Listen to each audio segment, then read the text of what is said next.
kodwa-ke uNkulunkulu mekuthandile, uNkulunkulu wakuthanda, uyakwazi ukuthi okuphaphamise, yabo loo nto, okuphaphamise njengami bafethu, umshayi wazo bafethu, umshayi wenu, uchief wenu bafethu, ukwazile bafethu ukuthi uNkulunkulu amphaphamise, yabo loo nto, phapha, yabo loo nto, phaphema bafethu, ngiphaphema i-life le bafethu, i-life le bafethu. So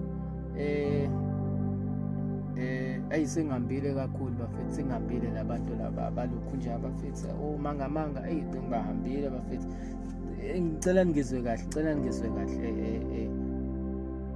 ngicela ngizwe kahle, angifuni ukuthi kanjani kanjani, yabo loo nto, ngoba ngiyazi yabo loo nto, yabo loo nto.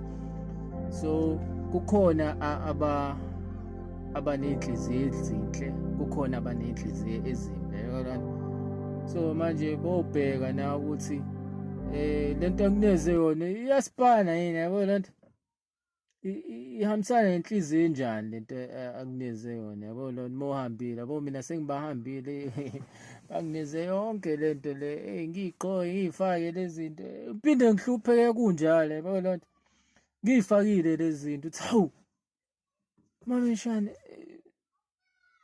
kwangalunga yini kwenze njani, yabo ngiyifakile lento, ngiyifakile lento eqolo, ngiyifakile lento esandleni, hayi bo sengihambile futhi kwathiwa hambe lena ufike uhlinze ini ngifake nala esandleni loo nto, hayi bo ngihlupheka kunjalo, yebo loo nto.